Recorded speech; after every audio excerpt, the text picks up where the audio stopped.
Biblioteca Nag Hammadi. O Tratado Tripartido Parte 1. 1. Introdução. Quanto ao que podemos dizer sobre as coisas que são exaltadas, o que é apropriado é que comecemos com o Pai, que é a raiz da totalidade, aquela de quem recebemos graça para falar sobre ele. 2. O Pai ele existia antes de qualquer coisa que não fosse ele mesmo. O Pai é único, como um número, pois ele é o primeiro e único que é ele mesmo. No entanto, ele não é como um indivíduo solitário. Caso contrário, como ele poderia ser pai? Pois sempre que existe um pai, segue-se o nome filho.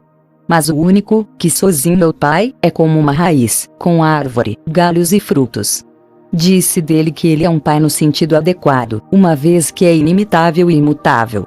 Por causa disso, ele é solteiro no sentido adequado e é um Deus, porque ninguém é um Deus para ele nem alguém é pai para ele. Pois ele é inatingível, e não há quem o gerou, nem outro que o criou. Para quem é alguém o Pai ou o Criador, ele também tem Pai e Criador. Certamente é possível que ele seja Pai e Criador daquele que nasceu dele de quem ele criou, pois ele não é um Pai no sentido adequado, nem um Deus, porque ele tem alguém que o gerou e quem o criou. E, então, apenas o Pai é Deus, no sentido apropriado, que ninguém mais gera. Quanto às totalidades, ele é quem as criou. Ele é sem começo e sem fim. Não apenas ele é sem fim, ele é imortal por essa razão, que é incógnito, mas também é invariável em sua existência eterna, em sua identidade, naquilo pelo qual ele é estabelecido e naquilo pelo qual é grande.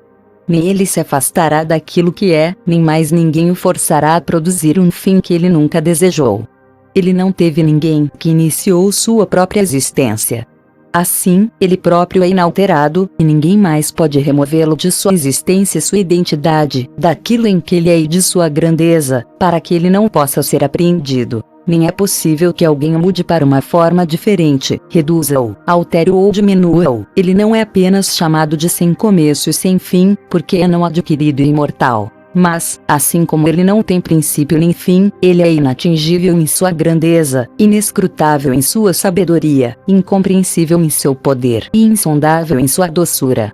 No sentido apropriado, somente ele, o Pai é bom, não conquistado e o completo perfeito, é aquele cheio de todos os seus filhos e de todas as virtudes e de tudo que tem valor.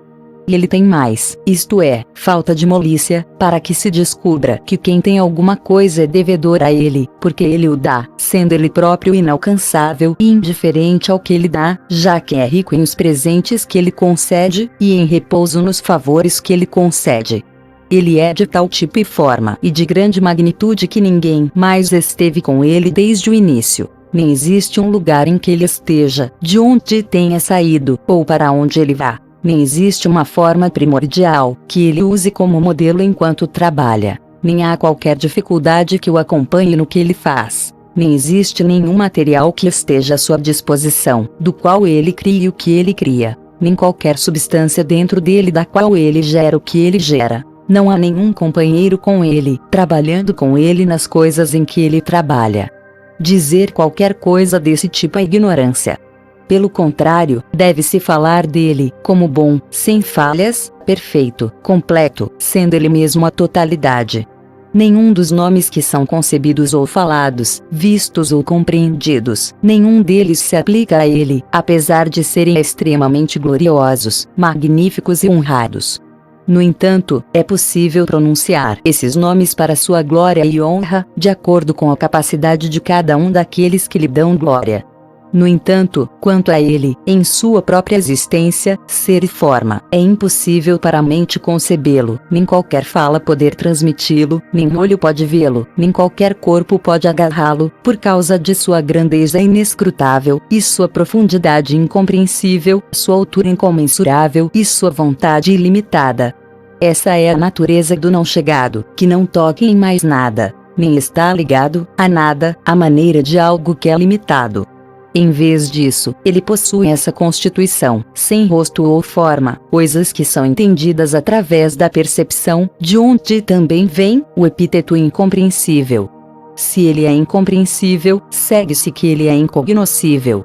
que ele é alguém que é inconcebível por qualquer pensamento, invisível por qualquer coisa, inefável por qualquer palavra, intocável por qualquer mão. Ele é o único que se conhece como ele é, juntamente com sua forma, sua grandeza e sua magnitude. A capacidade de conceber a si mesmo, ver a si mesmo, nomear a si mesmo, compreender a si mesmo. Somente ele é quem é sua própria mente, seu próprio olho, sua própria boca, sua própria forma, e ele é o que ele pensa, o que vê, o que fala, o que capta, ele mesmo, aquele que é inconcebível, inefável, incompreensível, imutável, enquanto mantém, alegre, verdadeiro, agradável e repousante é o que ele concebe, aquilo que ele vê, aquilo sobre o que ele fala, aquilo que ele tem como pensamento. Ele transcende toda a sabedoria, e está acima de todo intelecto, e acima de toda a glória, e acima de toda a beleza, e toda a doçura, e toda a grandeza, e qualquer profundidade e altura. Aquilo sobre o que ele fala, aquilo que ele tem como pensamento. Ele transcende toda a sabedoria, e está acima de todo intelecto, e acima de toda a glória, e acima de toda a beleza, e toda a doçura, e toda a grandeza, e qualquer profundidade e altura. Aquilo sobre o que ele fala, aquilo que ele tem como pensamento. Ele transcende toda a sabedoria, e está acima de todo intelecto, e acima de toda a glória, e acima de toda a beleza, e toda a doçura, e toda a grandeza, e qualquer profundidade e altura. É incognoscível em sua natureza, a quem pertence todas as grandezas que eu já mencionei, pela abundância de sua doçura, ele deseja conceder conhecimento, para que possa ser conhecido, ele tem a capacidade de fazer isso. Ele tem seu poder, que é sua vontade. Agora, no entanto, em silêncio, ele próprio se retém, aquele que é o grande, que é a causa de trazer as totalidades ao seu ser eterno. É no sentido apropriado que ele se considera inefável, pois só ele é autogerado, já que se concebe e se conhece como ele é. O que é digno de sua admiração, glória, honra e louvor, ele produz por causa da imensidão de sua grandeza, e da insondabilidade de sua sabedoria, e da imensurabilidade de seu poder e de sua doçura insustentável. Ele é quem se projeta assim, como geração, tendo glória e honra maravilhosas e amáveis. Aquele que se glorifica, que se maravilha, quem honra, que também ama. Aquele que tem um filho, que subsiste nele, que se cala a seu respeito, que é o inefável no inefável, o invisível, o incompreensível, o inconcebível no inconcebível. Assim, ele existe nele para sempre. O Pai, da maneira que mencionamos anteriormente, de uma maneira não alcançada, é aquele em quem ele se conhece, que o gera tendo um pensamento, que é o pensamento dele, ou seja, a percepção dele, que é a de sua constituição para sempre. Isso é, no entanto, no sentido apropriado, o silêncio, a sabedoria e a graça, se for designado adequadamente dessa maneira. Biblioteca Nagam Madhi, o Tratado Tripartido, Parte 3. O Filho e a Igreja, assim como o Pai existe no sentido adequado, aquele diante de quem não havia mais ninguém, e aquele separado de quem não há outro não chegado, também o Filho existe no sentido adequado, aquele diante de quem não havia outro, e depois de quem não existe outro Filho. Portanto, ele é um Filho primogênito e único, primogênito porque ninguém existe antes dele, Filho único porque ninguém está atrás dele. Além disso, ele tem seu fruto, o que é incognoscível por causa de sua grandeza superior. No entanto, ele queria que isso fosse conhecido, por causa das riquezas de sua doçura. Ele revelou o poder inexplicável, e ele combinou com ele a grande abundância de sua generosidade. Não somente o Filho existiu desde o princípio, mas a Igreja também existiu desde o princípio. Agora, quem pensa que a descoberta de que o Filho é Filho único se opõe à afirmação sobre a Igreja, por causa da qualidade misteriosa da questão, não é assim. Pois, assim como o Pai é uma unidade, e se revelou como Pai somente para ele, também o Filho foi encontrado como um irmão só para si, em virtude do fato de ele não ser adquirido e sem começo. Ele se pergunta, junto com o Pai, e lhe dá glória, honra e amor. Além disso, ele também é quem ele concebe como filho, de acordo com as disposições, sem começo e sem fim. Assim, o assunto é algo que está concertado. Sendo inumeráveis e ilimitados, seus filhos são indivisíveis. Os que existem surgiram do Filho e do Pai como beijos, por causa da multidão de alguns que se beijam com um pensamento bom e insaciável, sendo o beijo uma unidade, embora envolva muitos beijos. Isto é a igreja que consiste em muitos homens que existiam antes dos éons, que é chamada, no sentido adequado, os éons dos éons. Essa é a natureza dos santos espíritos imperecíveis, sobre os quais o Filho repousa, uma vez que é sua essência, assim como o Pai repousa sobre o Filho. Biblioteca Nagân Hammadi, o Tratado Tripartido, parte 4. Emanações aiônicas. A Igreja existe nas disposições e propriedades em que o Pai e o Filho existem, como eu disse desde o início. Portanto, subsiste nas procriações de inúmeras eras. Também de maneira incontável eles também geram, pelas propriedades e disposições em que ela, a Igreja, existe.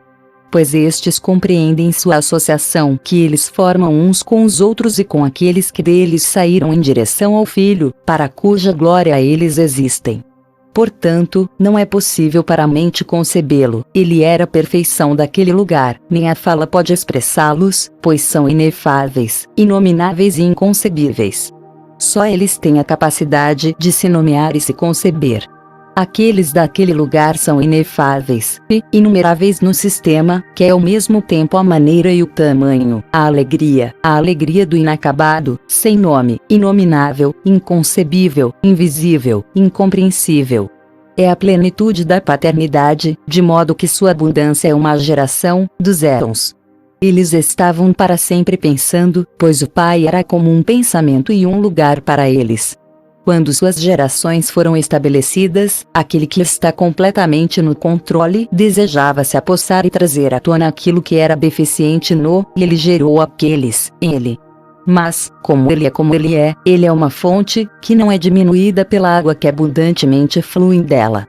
Enquanto eles estavam no pensamento do Pai, isto é, na profundidade oculta, a profundidade os conhecia, mas eles eram incapazes de conhecer a profundidade em que estavam. Nem era possível para eles se conhecerem, nem para saberem mais alguma coisa. Ou seja, eles estavam com o Pai, eles não existiam por si mesmos. Em vez disso, eles só tinham existência à maneira de uma semente, de modo que foi descoberto que eles existiam como um feto. Como a palavra que ele os gerou, subsistia espermaticamente, e os que ele deveria gerar ainda não haviam surgido dele. Aquele que primeiro pensou neles, o Pai, não apenas para que pudessem existir para ele, mas também para que pudessem existir para si mesmos, para que pudessem existir em seu pensamento como substância mental e que pudessem existir para ele. Também semearam um pensamento como uma semente espermática. Agora, para que eles possam saber o que existe para eles, ele graciosamente concedeu a forma inicial, enquanto que para reconhecerem quem é o Pai que existe para eles, ele lhes deu o nome Pai. A criança, na forma de um feto, tem o suficiente para si mesma, antes mesmo de ver quem a semeou. Portanto, eles tinham a única tarefa de procurá-lo, percebendo que ele existe, sempre desejando descobrir o que existe. Visto que, no entanto, o Pai perfeito é bom, assim como ele não os ouviu, de modo que eles existissem, apenas, em seu pensamento, mas garantiu que eles também poderiam existir, o que ele também lhes daria. Graça de saber o que existe, ou seja, aquele que se conhece eternamente, forma de saber o que existe, assim como as pessoas são criadas neste lugar. Quando nascem, estão na luz, para que veja aqueles que os geraram. O Pai produziu tudo, como uma criança pequena, como uma gota de uma primavera, como uma flor de uma videira, como uma flor, necessitando de nutrição, crescimento e perfeição. Ele reteve por um tempo. Aquele que tinha pensado nisso desde o começo, possuía desde o começo e viu, mas fechou para aqueles que vieram dele primeiro. Ele fez isso, não por inveja, mas para que os éons não recebam sua falta de culpa desde o início e não se exaltem para a glória, para o Pai, e possam pensar que só eles mesmos têm isso. Mas, assim como ele queria conceder que eles pudessem surgir, também, aquele a quem ele levantou como uma luz para aqueles que vieram de si mesmo, aquele de quem eles receberam seu nome, ele é o Filho, que é pleno, completo e sem falhas. Ele o fez misturar-se com o que dele resultou, participando da totalidade, de acordo com o qual cada um pode recebê-lo por si mesmo, embora tal não fosse dele.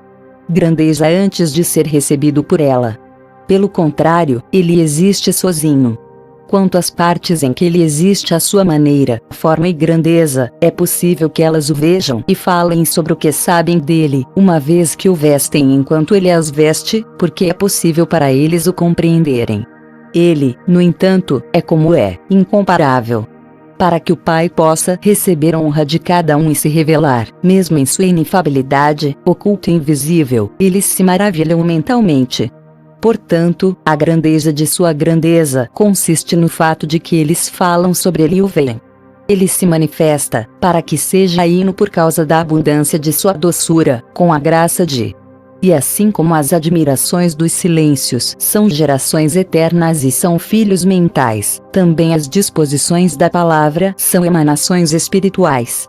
Ambas as admirações e disposições, uma vez que pertencem a uma palavra, são sementes e pensamentos de sua descendência, e raízes que vivem para sempre, parecendo ser descendentes que surgiram de si mesmos. Não há necessidade de voz e espírito, mente e palavra, porque não há necessidade de trabalhar naquilo que eles desejam fazer, mas no padrão pelo qual ele estava existindo. Assim são os que dele saíram, gerando tudo que eles desejam. E aquele a quem eles concebem, e de quem falam, e aquele em relação a quem eles se movem, e aquele em quem eles são, e aquele a quem eles hinos, assim glorificando-o, ele tem filhos. Pois esse é o poder procriativo deles, como aqueles de quem vieram, de acordo com a assistência mútua, uma vez que se prestam assistência como os não chegados.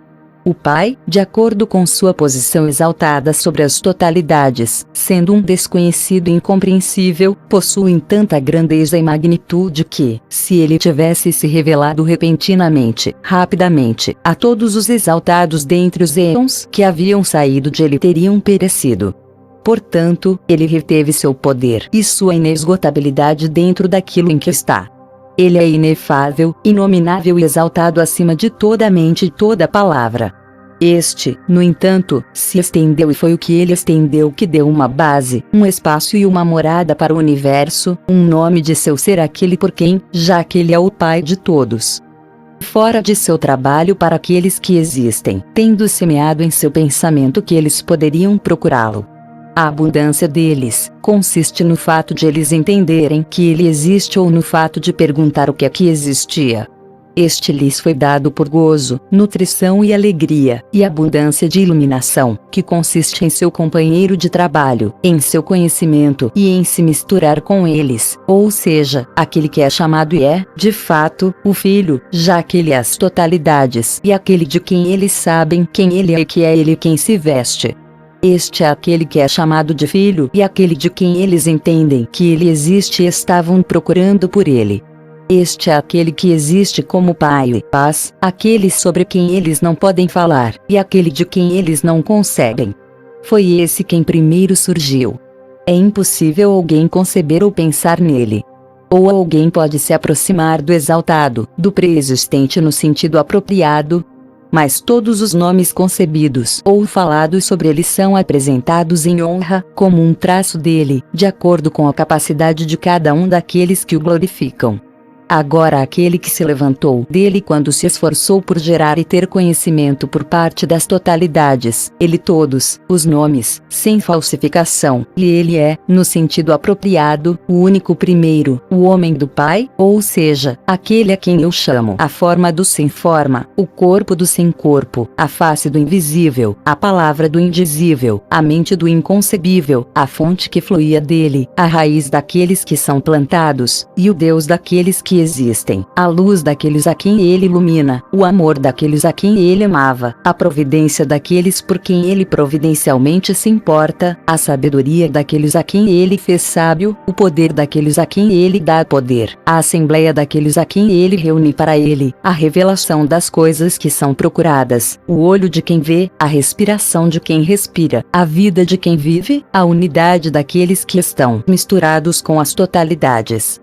Todos eles existem como solteiros, pois ele se veste completamente e pelo seu nome único ele nunca é chamado.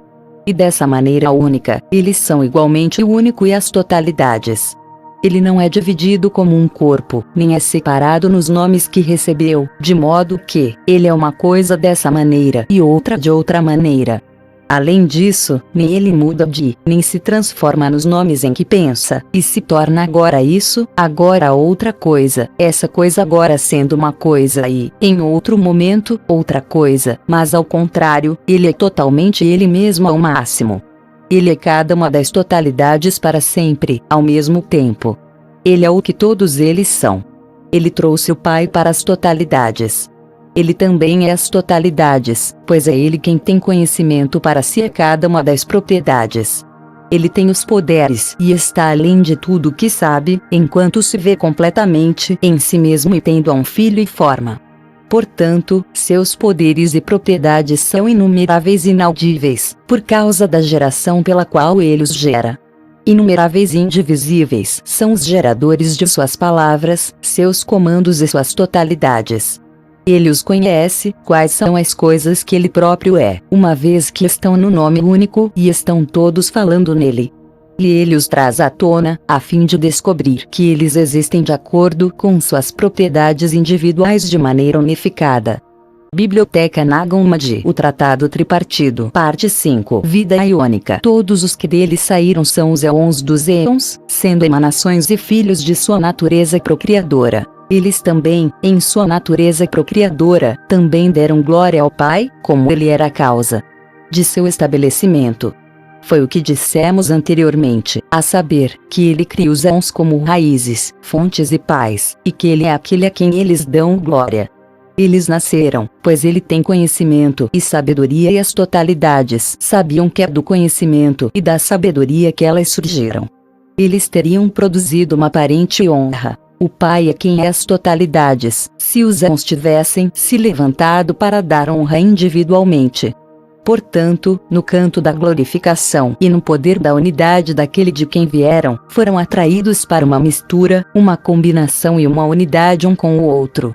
Eles ofereceram glória digna do Pai da congregação pleromática, que é uma representação única, embora muitas, porque foi trazida como uma glória para o único e porque veio para aquele que é ele mesmo as totalidades. Agora, este foi um louvor, aquele que gerou as totalidades, sendo um primogênito dos imortais eterno, porque, tendo saído das eras vivas, sendo perfeito e cheio por causa daquela. Quem é perfeito e cheio, deixou pleno e perfeito aqueles que deram glória de maneira perfeita por causa da comunhão. Pois, como o Pai irrepreensível, quando é glorificado, também houve a glória que o glorifica, de modo a torná-los manifestos como o que ele é. A causa da segunda honra que lhes foi atribuída é aquela que lhes foi devolvida pelo Pai, quando eles conheceram a graça pela qual deram frutos uns aos outros por causa do Pai. Como resultado, assim como eles foram gerados em glória para o Pai, também para parecerem perfeitos, eles pareciam agir dando glória. Eles eram pais da terceira glória, de acordo com a independência e o poder que lhes foi gerado, uma vez que cada um deles individualmente não existe, a fim de dar glória de maneira unitária àquele a quem ele ama. Eles são o primeiro e o segundo e, portanto, ambos são perfeitos e cheios, pois são manifestações do Pai que é perfeito e cheio, bem como daqueles que surgiram, que são perfeitos pelo fato de glorificarem o perfeito. 1. O fruto do terceiro, no entanto, consiste em honras da vontade de cada um dos éons e de cada uma das propriedades. O Pai tem poder. Existe plenamente, perfeito no pensamento que é um produto de acordo, uma vez que é um produto da individualidade dos éons. É isso que ele ama e sobre o qual tem poder, pois dá glória ao Pai por meio dele. Por essa razão, são mentes de mentes, que são consideradas palavras de palavras, presbíteros de presbíteros, graus de graus, que são exaltados um sobre o outro. Cada um dos que dão glória tem seu lugar, sua exaltação, sua habitação e seu descanso, que consiste na glória que ele produz. Todos aqueles que glorificam o Pai têm sua eternidade gerada, eles geram no ato de ajudar um ao outro, uma vez que as emanações são ilimitadas e incomensuráveis, e uma vez que não há inveja da parte do Pai em relação àqueles que vieram dele em relação a ele. para que eles gerem algo igual ou semelhante a ele, uma vez que é ele quem existe nas totalidades, gerando e revelando a si mesmo. Quem quer que ele queira, ele cria um Pai, de quem ele é de fato Pai, e um Deus, de quem ele é de fato Deus, e ele faz deles as totalidades, cuja totalidade ele é. No sentido apropriado, todos os nomes que são grandes são mantidos lá, esses nomes, que os anjos compartilham, que surgiram no cosmos junto com os arcontes. Todo o sistema dos éons tem um amor e um desejo pela perfeita e completa descoberta do Pai, e este é o seu acordo desimpedido. Embora o Pai se revele eternamente, ele não desejava que o conhecessem, pois ele concede que ele seja concebido de tal maneira a ser procurado, mantendo ao mesmo tempo seu ser primordial e insondável. É ele, o Pai, que deu impulsos radicais aos éons, uma vez que são lugares no caminho que o leva a ele, como a uma escola de comportamento. Ele lhes estendeu fé e oração àquele a quem não verem, e uma firme esperança naquele de quem eles não conseguem, e um amor fecundo, que olha para aquilo que não vê, e uma compreensão aceitável da mente eterna, e uma bênção, que é riqueza e liberdade, e uma sabedoria de quem deseja a glória do Pai por seu pensamento. É em virtude de sua vontade que o Pai, aquele que é exaltado, é conhecido, isto é, em virtude do Espírito que respira nas totalidades e dá-lhes uma ideia de buscar o desconhecido, assim como alguém é atraído por um aroma agradável para procurar a coisa da qual o aroma surge, uma vez que o aroma do Pai supera aqueles comuns. Pois sua doçura deixa os éons e um prazer inefável e lhes dá a ideia de se misturarem com quem deseja que o conheçam de maneira unida e que se ajudem no espírito que é semeado dentro deles. Embora existindo com um grande peso, eles são renovados de maneira inexprimível, uma vez que é impossível que eles se separem daquilo em que são colocados de maneira compreensiva, porque não falarão, silenciando sobre a glória do Pai, sobre quem tem poder de falar e, no entanto, tomarão forma. Ele se revelou, embora seja impossível falar dele. Eles o têm escondido em um pensamento, desde deste. Cada um dos éons é um nome, isto é, cada uma das propriedades e poderes do Pai, uma vez que ele existe em muitos nomes, que se misturam e se harmonizam. É possível falar dele por causa da riqueza da fala, assim como o Pai é um nome único, porque ele é uma unidade, mas é inumerável em suas propriedades e nomes. A emanação das totalidades, que existe daquele que existe, não ocorreu de acordo com a separação um do outro, como algo rejeitado por quem as gera. Antes, a geração deles é como um processo de extensão, à medida que o Pai se estende àqueles a quem ama, para que aqueles que dele saíram também possam se tornar ele.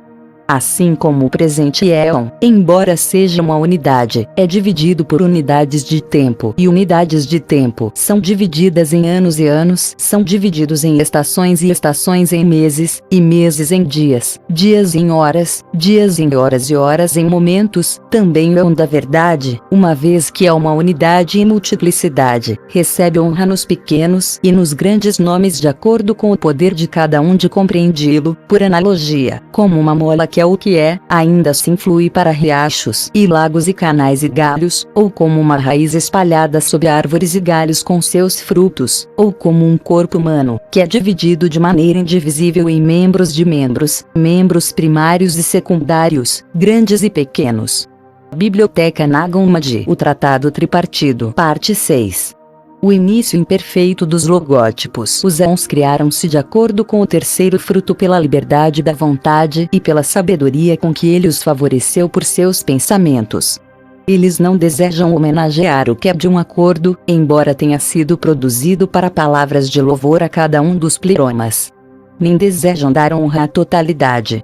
Tampouco desejam fazê-lo com alguém que estivesse originalmente acima da profundidade daquele, ou acima de seu lugar, exceto, no entanto, aquele que existe em um nome exaltado e no lugar exaltado, e somente se ele recebe de quem deseja dar honra, e leva para ele, o próprio, o que está acima dele, e, somente se ele o gera, o próprio, por assim dizer, ele mesmo, e, através disso para que assim seja, quem desejou honrar, não lhe disse nada a respeito, exceto apenas que há um limite para a fala estabelecida no pleroma, para que se calem sobre a incompreensibilidade do Pai. mas eles falam sobre o quem deseja compreendê-lo. Chegou um dos anos que ele deveria tentar apreender a incompreensibilidade e dar glória a ela e, especialmente, a inefabilidade do Pai.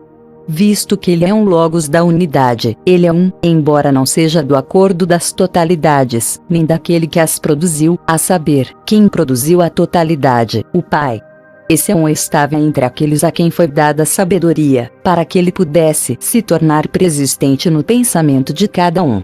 Por aquilo que ele deseja, eles serão produzidos. Portanto, ele recebeu uma natureza sábia para examinar a base oculta, uma vez que é um fruto sábio. Pois o livre-arbítrio gerado pelas totalidades foi uma causa para esse, de modo a fazê-lo fazer o que desejava, sem ninguém para impedi-lo. A intenção, então, do Logos, que é essa, era boa. Quando ele saiu, deu glória ao Pai, mesmo que isso levasse a algo além da possibilidade, uma vez que ele desejava produzir alguém que fosse perfeito, de um acordo em que não havia estados sem ter o comando. Este Aion foi o último a ter sido criado por assistência mútua, e ele era pequeno em magnitude. E antes que ele gerasse qualquer outra coisa para a glória da vontade e de acordo com as totalidades, ele agiu magnanimamente, com um amor abundante, e partiu para o que circunda a glória perfeita, pois não estava sem a vontade do Pai. Que o Logos foi produzido, ou seja, não sem ele sairá. Mas ele, o Pai, o trouxe para aquele sobre quem ele sabia que era apropriado que eles surgissem.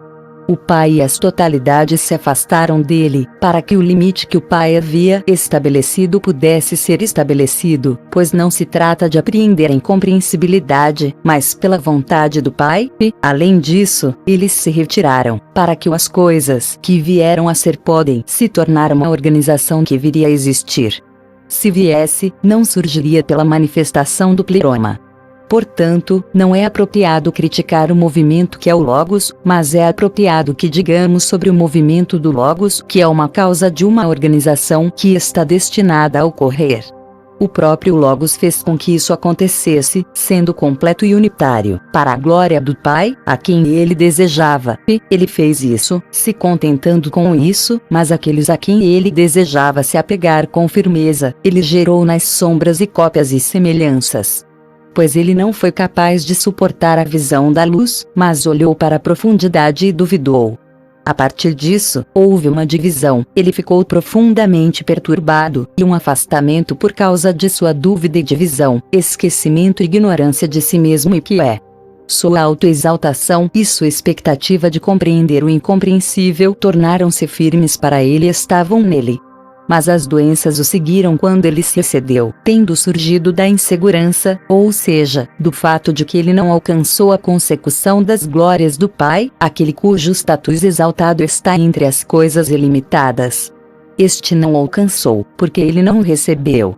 Aquele que ele mesmo gerou como um éon unitário correu para o que é dele, esse parente dele no pleroma abandonou aquele que veio a estar com defeito, junto com aqueles que haviam saído dele de uma maneira imaginária, pois eles não são dele. Quando aquele que se produziu como perfeito realmente se manifestou, tornou-se fraco como uma natureza feminina que abandonou sua contraparte viril. Daquilo que era deficiente em si, surgiram as coisas que surgiram do seu pensamento e da sua arrogância, mas daquilo que é perfeito nele, ele o deixou e elevou-se àqueles que são dele. Ele estava no pleroma como uma lembrança para ele, para que ele fosse salvo de sua arrogância. Quem correu alto e quem o atraiu para si mesmo não era estéril, mas, ao produzir um fruto no pleroma, incomodou aqueles que estavam com o defeito. Assim como os pleromas, são as coisas que surgiram do pensamento arrogante, que são suas semelhanças, cópias, sombras e fantasmas, sem razão e luz, que pertencem ao pensamento vaidoso, uma vez que não são produtos de qualquer coisa. Portanto, o fim deles será como o começo do que não existia, eles são, para retornar novamente ao que não será. São eles, no entanto, sozinhos, que são maiores, mais poderosos e mais honrados do que os nomes que lhes são dados, que são suas sombras. À maneira de um reflexo, eles são lindos. Pois a face da cópia normalmente tira sua beleza daquela da qual é uma cópia. Eles pensaram em si mesmos, que são seres que existem por si mesmos e que não têm uma fonte, uma vez que não veem mais nada antes deles. Portanto, eles viveram em desobediência e atos de rebelião, sem se humilharem diante daquele por quem eles surgiram. Eles queriam comandar um ao outro, superando-se em sua vã ambição, enquanto a glória que eles possuem contém uma causa do sistema que deveria ser. São semelhanças das coisas que são exaltadas. Eles foram levados a um desejo de poder em cada um deles, de acordo com a grandeza do nome de que cada um é uma sombra, cada um imaginando que é superior aos seus semelhantes. O pensamento desses outros não era estéril, mas como aqueles de que são sombras, tudo o que pensavam ter filhos potenciais, aqueles de quem eles pensavam ter filhos. Por isso, aconteceu que muitos filhos surgiram deles, como combatentes, como guerreiros, como criadores de problemas, como apóstatas. Eles são seres desobedientes, amantes do poder. Todos os outros seres deste tipo foram criados a partir deles. Biblioteca Nag Hammadi, o Tratado Tripartido, parte 7. A conversão dos logótipos. O Logos foi a causa daqueles que surgiram, e ele continuou perdendo ainda mais e ficou surpreso. Em vez de perfeição, ele viu um defeito. Em vez de unificação, ele viu divisão. Em vez de estabilidade, ele viu distúrbios. Em vez de descansos, tumultos. Nem lhe foi possível fazê-lo cessar de perturbações amorosas, nem foi possível destruí-lo. Ele estava completamente impotente, uma vez que sua totalidade e exaltação o abandonaram. Os que nasceram sem conhecer a si mesmos não conheciam os pleromas de onde surgiram e não conheciam quem era a causa de sua existência.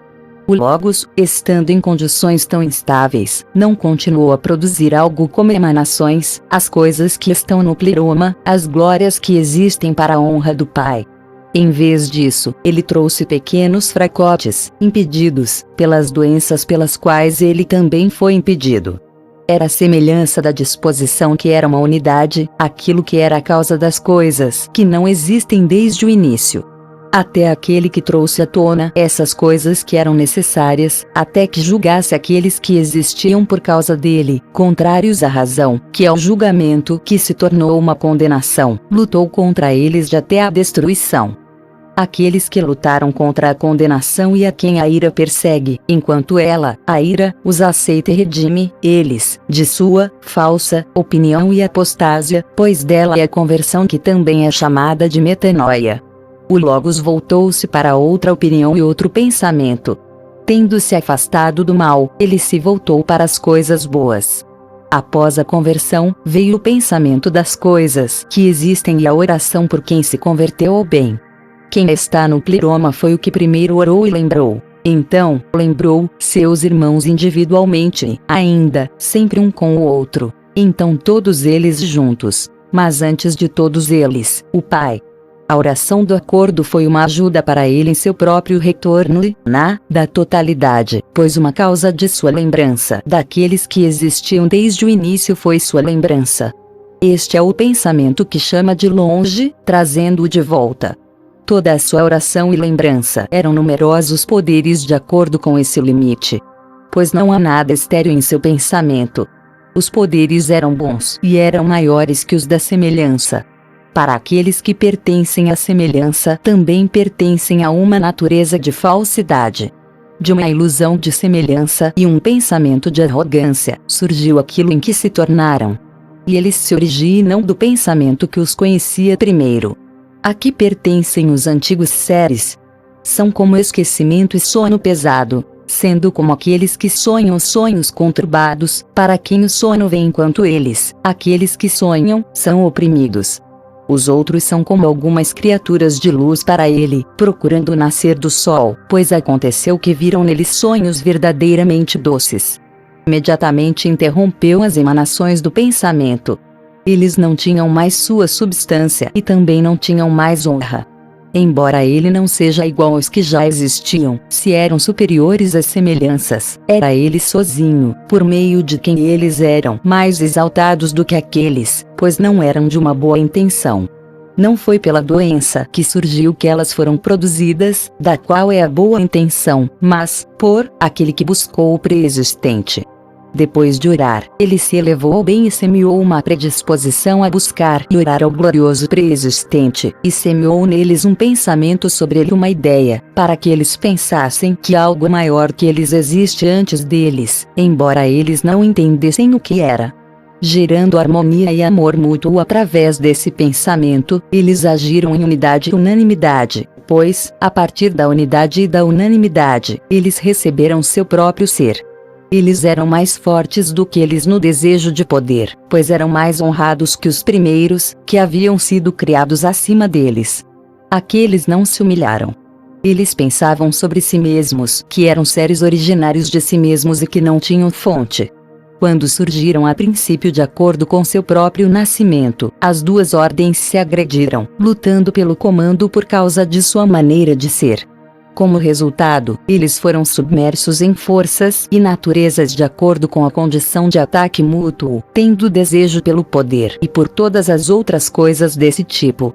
É a partir deles que o amor vandaglória atrai todos eles ao desejo de poder, enquanto nenhum deles tem o pensamento exaltado nem o reconhece. Os poderes desse pensamento são preparados nas obras dos pré-existentes, dos quais eles são as representações. Pois a ordem daqueles desse tipo tinha harmonia mútua, mas lutava contra a ordem das semelhanças, enquanto a ordem das semelhanças travava guerra contra as representações e agia contra ela sozinha, por causa de sua ira.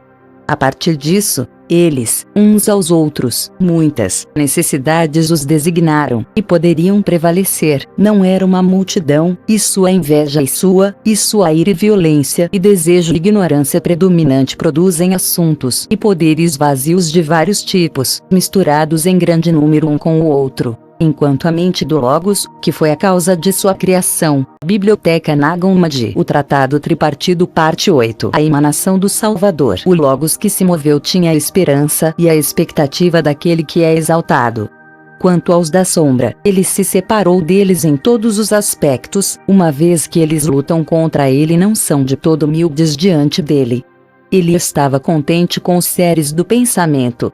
E quanto àquele que está estabelecido dessa maneira e que está dentro dos limites exaltados, lembrando-se daquele que está com defeito, o Logos o trouxe de maneira invisível, entre aqueles que surgiram de acordo com o pensamento, segundo aquele que estava com eles, até que a luz brilhasse sobre ele como um salva-vidas, aquele que foi gerado pelo pensamento de amor fraterno dos pré-homas existentes. Os tropeços, que aconteceram aos éons do Pai das totalidades que não sofreram, foram trazidos a eles, como se fossem seus, de uma maneira cuidadosa, não maliciosa e imensamente doce. Foi trazido para as totalidades, para que pudessem ser instruídos sobre o defeito pelo único, de quem todos eles receberam forças para eliminar os defeitos. A ordem que era dele nasceu daquele que corria alto e a que se originou dele de toda a perfeição. Aquele que subiu ao alto tornou-se aquele que estava com defeito, intercessor da emanação dos éons que haviam surgido de acordo com as coisas que existem. Quando ele orou a eles, eles consentiram com alegria e vontade, uma vez que estavam de acordo e com consentimento harmonioso, para ajudar o defeituoso. Eles se reuniram, pedindo ao Pai com intenção benéfica que houvesse ajuda do alto, do Pai, para sua glória, já que o defeituoso não poderia se tornar perfeito de nenhuma outra maneira, a menos que fosse a vontade do pleroma do Pai, que ele havia atraído para si mesmo, revelado e dado ao defeituoso.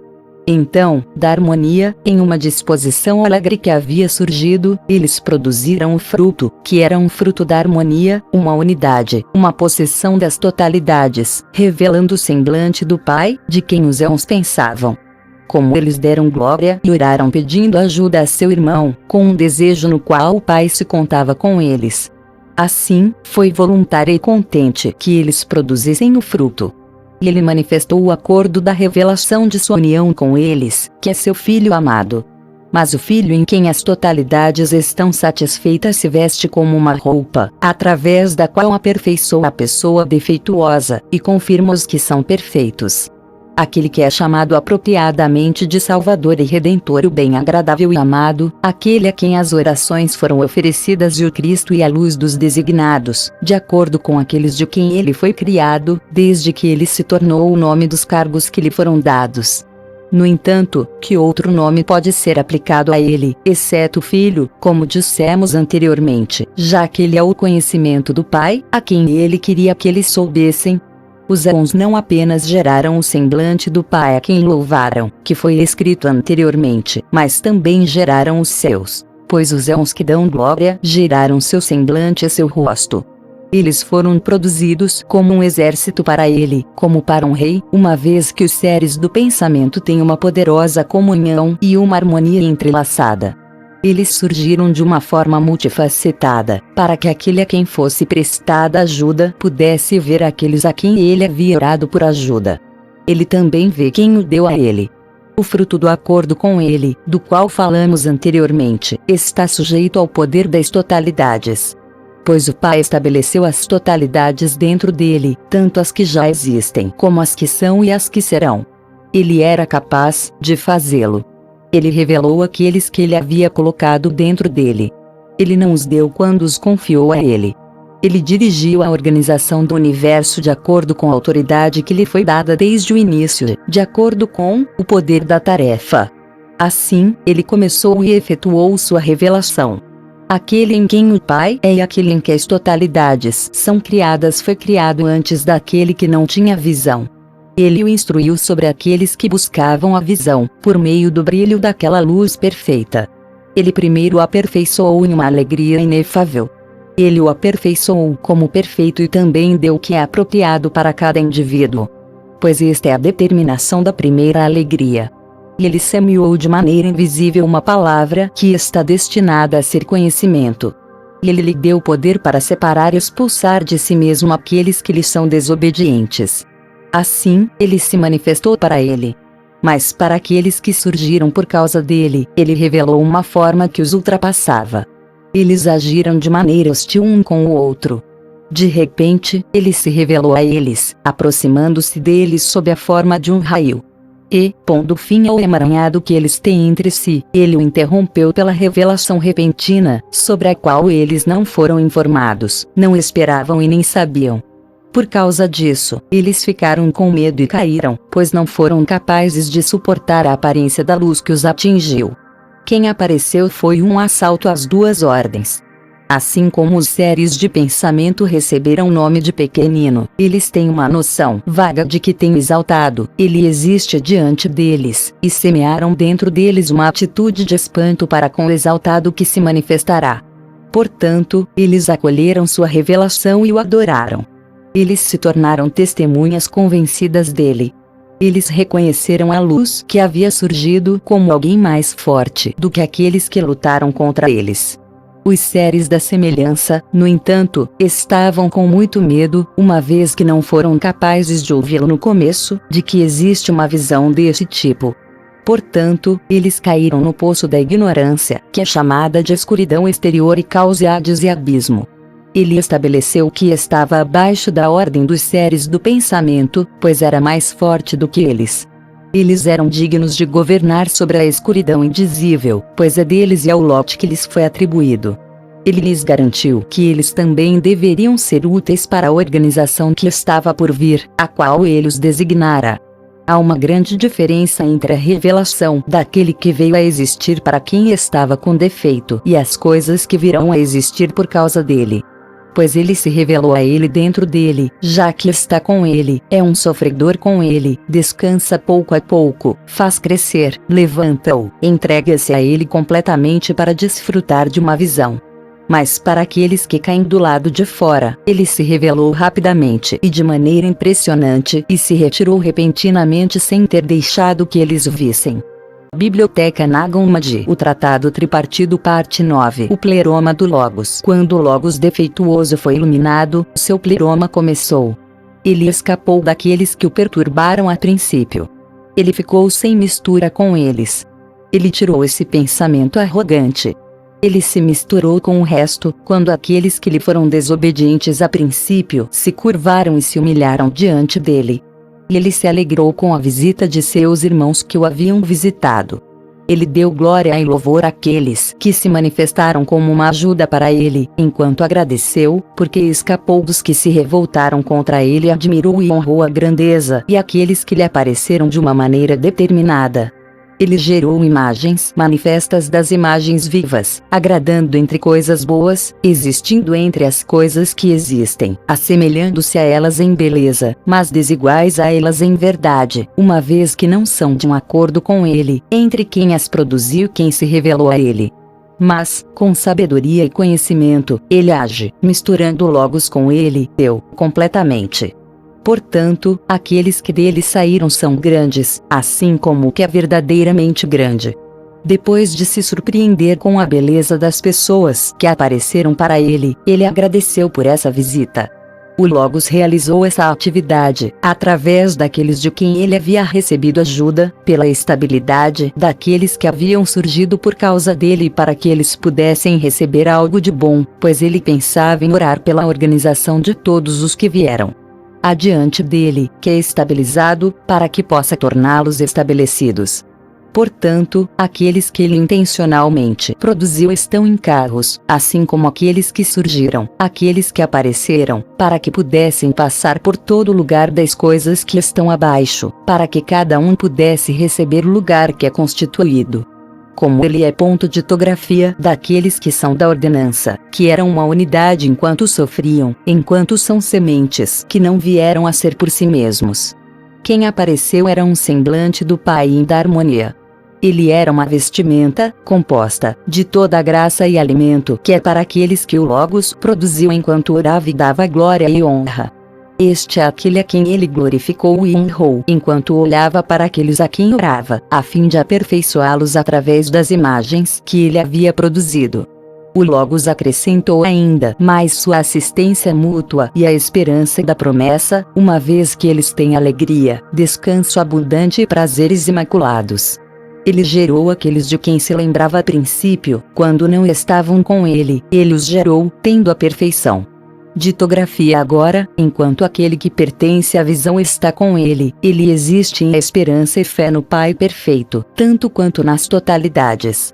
Ele aparece para ele antes de se misturar com ele, para que as coisas que surgiram não pereçam olhando a luz, pois elas não podem aceitar a grande e exaltada estatura. O pensamento do Logos, que havia retornado à sua estabilidade e governado sobre os que haviam surgido por causa dele, foi chamado de Aion em lugar de todos aqueles a quem ele criou de acordo com a ordenança, e também é chamado de Sinagoga da Salvação, porque ele curou da dispersão, que é o pensamento multiforme, e retornou ao pensamento único. Da mesma forma, é chamado de armazém, por causa do restante que ele obteve, dando, para ele, sozinho. E também é chamado de noiva, por causa da alegria daquele que se entregou a ele na esperança de frutos da união, e que apareceu a ele. Também é chamado de reino, por causa da estabilidade que ele recebeu, enquanto se alegra com o domínio sobre aqueles que lutaram com ele. E é chamado a alegria do Senhor, por causa da alegria com que ele se vestiu. Com ele está a luz, dando-lhe recompensa pelas coisas boas que estão nele. Com ele, o pensamento de liberdade. O Eon de que falamos anteriormente está acima das duas ordens daqueles que lutam entre si. Não é companheiro de quem detém domínio e não está implicado nas doenças e fraquezas, coisas pertencentes ao pensamento e à semelhança. Aquilo em que o Logos se estabeleceu, perfeito em alegria, era um éon, tendo a forma da matéria, mas também tendo a constituição da causa, que é quem se revelou. O Aion era uma imagem daquelas coisas que estão no pleroma, daquelas coisas que surgiram a partir da abundância do gozo, daquele que existe com alegria. Além disso, o semblante de quem se revelava estava na sinceridade, na atenção e na promessa relativa às coisas pelas quais ele pedia. Tinha a designação do Filho e sua essência, seu poder e sua forma, quem era quem ele amava e em quem estava satisfeito, que era suplicado de maneira amorosa.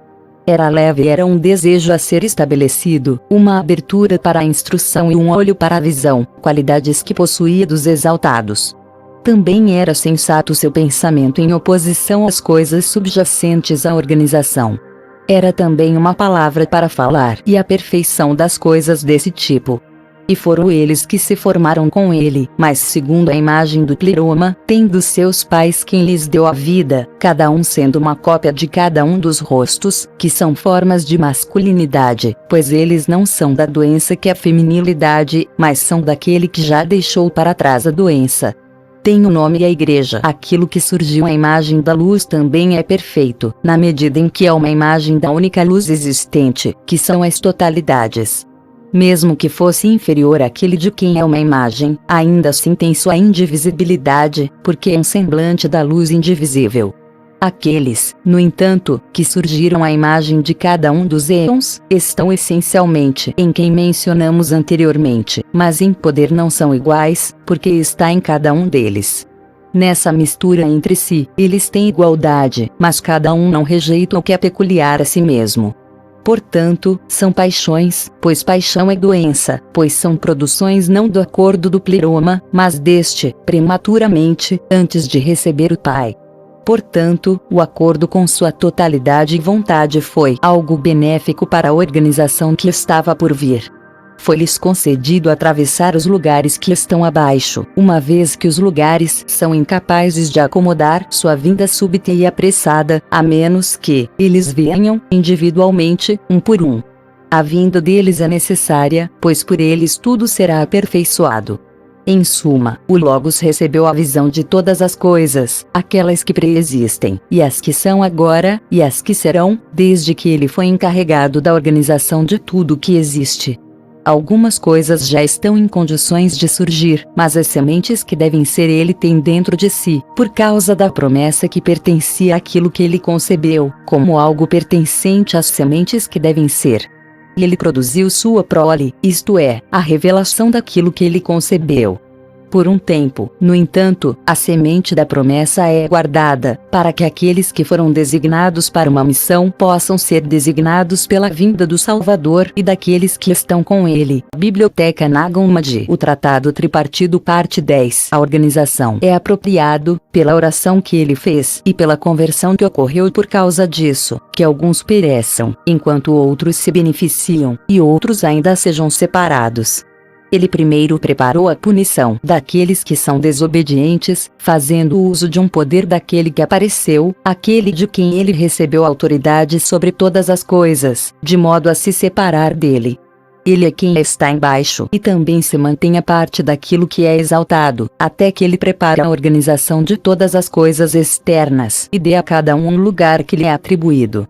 O Logos estabeleceu-se a si mesmo, a princípio, quando ele embelezou as totalidades, como princípio básico e causa e governante das coisas que vieram a ser, como o Pai, aquele que foi a causa do estabelecimento, que foi o primeiro a existir depois dele. Ele criou as imagens pré-existentes, que ele trouxe em agradecimento e glorificação. Então ele embelezou o lugar daqueles a quem ele havia produzido em glória, que é chamado de paraíso e prazer e a alegria cheia de sustento e a alegria, que já existe. E de toda a bondade que existe no pleroma, ela preserva a imagem. Então ele embelezou o reino, como uma cidade cheia de tudo agradável, que é o amor fraterno e a grande generosidade, que é preenchida com os Espíritos Santos e os poderosos poderes que os governam, que o Logos produziu e estabeleceu em poder. Então, ele embelezou o lugar da igreja que se reúne neste lugar, tendo a forma da igreja que existe nos íons, que glorifica o Pai. Depois disso, ele embelezou o lugar da fé e da obediência, que surge da esperança, coisas que o Logos recebeu quando a luz apareceu. Então, ele embelezou o lugar, a disposição, que é a oração e a súplica, que foram seguidas pelo perdão e pela palavra referente àquele que apareceria. Que o Logos produziu e estabeleceu no poder. Todos os lugares espirituais estão em poder espiritual. Eles são separados dos seres do pensamento, uma vez que o poder é estabelecido em uma imagem, que é o que separa o pleroma do Logos, enquanto o poder que é ativo em profetizar sobre as coisas que serão, dirige os seres dos seres. Pensamento que surgiu para o que é pré-existente, e não lhes permite se misturar com as coisas que surgiram através de uma visão das coisas que estão com ele. Os seres do pensamento que estão do lado de fora são humildes. Eles preservam a representação do pleromático, principalmente por causa do compartilhamento dos nomes pelos quais são bonitos. A conversão é humilde para com os seres do pensamento, e a lei também é humilde para com eles, a lei do julgamento, que é a condenação e a ira. Também humilde em relação a eles é o poder que separa aqueles que caem abaixo deles, os envia para longe e não lhes permite se espalhar sobre os seres do pensamento e da conversão, que, poder, consiste em medo, perplexidade, esquecimento e espanto. Ignorância e as coisas que surgiram à semelhança, através da fantasia. E também estas coisas, que eram de fato humildes, recebem os nomes exaltados. Não há conhecimento para aqueles que deles saíram com arrogância e desejo de poder, desobediência e falsidade. A cada um ele deu um nome, já que as duas ordens estão em um nome.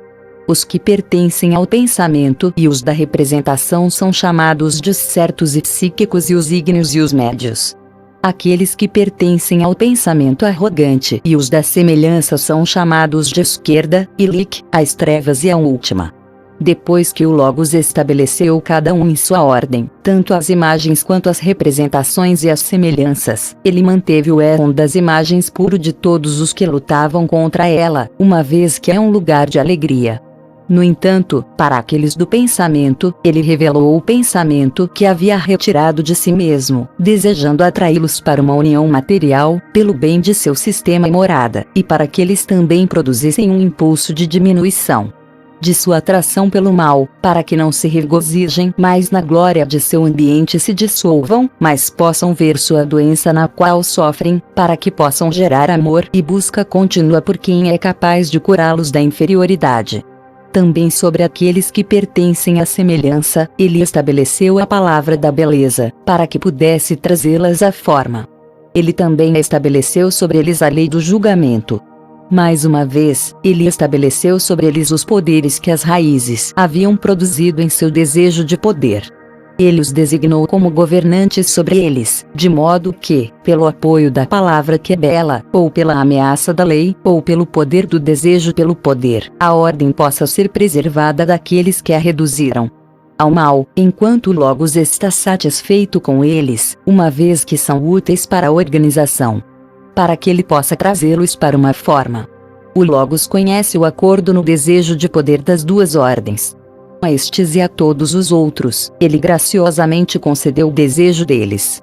Ele deu a cada um o posto apropriado, e foi ordenado que cada um fosse um governante sobre um lugar e uma atividade. Ele cede ao lugar daquele que é mais exaltado que ele, a fim de comandar os outros lugares em uma atividade que está na atividade designada que lhe cabe controlar sobre o seu modo de ser. Como resultado, existem comandantes e subordinados em posições de dominação e sujeição entre os anjos e arcanjos, enquanto as atividades são de vários tipos e são diferentes. Cada um dos arcontes com sua raça e seus privilégios, aos quais sua sorte reivindicou, assim como eles apareceram, cada um estava em guarda, uma vez que lhes foi confiada a organização, e ninguém carece de um comando, e ninguém fica sem rei desde o fim dos céus até o fim da terra, até os fundamentos da terra, e para os lugares abaixo da terra. Há reis, senhores e aqueles que dão ordens, alguns por administrar punições, outros por administrar justiça, outros por dar descanso e curar, outros por ensinar, outros por guardar. Sobre todos os arcontes, ele nomeou um arconte sem ninguém comandando. Ele é o Senhor de todos eles, isto é, o semblante que o Logos trouxe em seu pensamento como uma representação do Pai das totalidades. Portanto, ele é adornado com todo que é uma representação dele, uma vez que é caracterizado por toda a propriedade e qualidade gloriosa. Pois ele também é chamado de Pai em Deus e Demiurgo e Rei e juiz e lugar e habitação e lei. O Logos o usa como mão, para embelezar e trabalhar as coisas abaixo, e ele o usa como boca, para dizer as coisas que serão profetizadas. As coisas que ele falou, ele faz. Quando ele viu que eram grandes, bons e maravilhosos, ficou satisfeito e alegrou-se, como se ele próprio tivesse pensado em fazê-las, sem saber que o movimento dentro dele é do espírito que se move de uma maneira determinada em relação às coisas que ele deseja. Em relação às coisas que surgiram dele, ele falou sobre elas, e elas surgiram como uma representação dos lugares espirituais que mencionamos anteriormente na discussão sobre as imagens. Não somente ele trabalhou, mas também, como aquele que é designado como pai de sua organização, ele gerou por si mesmo e pelas sementes, mas também pelo Espírito que é eleito e que descerá através dele para os lugares que estão abaixo. Ele não apenas fala suas próprias palavras espirituais, mas de maneira invisível, ele fala, através do Espírito que clama e gera coisas maiores do que sua própria essência. Como em sua essência ele é um Deus e Pai e todo o restante dos títulos honoríficos, ele pensava que eram elementos de sua própria essência. Ele estabeleceu um descanso para aqueles que o obedecem, mas para aqueles que o desobedecem, ele também estabeleceu punições. Também com ele existe um paraíso e um reino e tudo o mais que existe no Aeon que existe antes dele. Elas são mais valiosas do que as impressões, por causa do pensamento que está conectado a elas, que é como uma sombra e uma roupa, por assim dizer, porque ele não vê de que maneira as coisas que existem realmente existem. Ele estabeleceu trabalhadores e servos, ajudando no que ele fará e no que dirá, pois em todos os lugares em que trabalhou, deixou seu semblante em seu belo nome, efetuando e falando das coisas em que pensa. Ele estabeleceu em seu lugar imagens da luz que aparecia e daquelas coisas espirituais, embora fossem de sua própria essência. Pois, assim, eles eram honrados em todos os lugares por ele, sendo puros, do semblante de quem os designava, e eles foram estabelecidos. Paraísos e reinos e descansos e promessas e multidões de servos de sua vontade, e embora sejam senhores dos domínios, eles são colocados abaixo daquele que é Senhor, quem os nomeou. Depois de ouvir dessa maneira, adequadamente, sobre as luzes, que são a fonte e o sistema, ele as colocou sobre a beleza das coisas abaixo.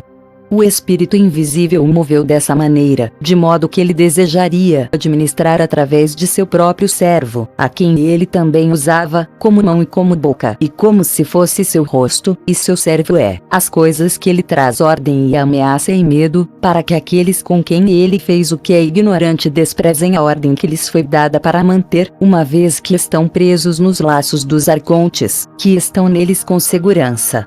Todo o estabelecimento da matéria é dividido em três. Os fortes poderes que o Logos espiritual trouxe da fantasia e da arrogância, ele estabeleceu no primeiro nível espiritual. Então aqueles poderes que estes produziam por seu desejo de poder, ele estabeleceu na área intermediária, uma vez que são poderes de ambição, para que pudessem exercer domínio e dar comandos com compulsão e força ao estabelecimento que está abaixo deles. Aqueles que surgiram por inveja e ciúme, e todos os outros filhos de disposições desse tipo, ele estabeleceu uma ordem servil, controlando as extremidades, comandando todos os que existem e toda o reino da geração, de quem vem rapidamente destruindo doenças que desejam ansiosamente gerar, quem é algo no lugar de onde é e para onde retornará. E, portanto, ele designou sobre eles poderes autoritários, agindo continuamente sobre a matéria, a fim de que os filhos daqueles que existem também possam existir continuamente. Pois essa é a glória deles,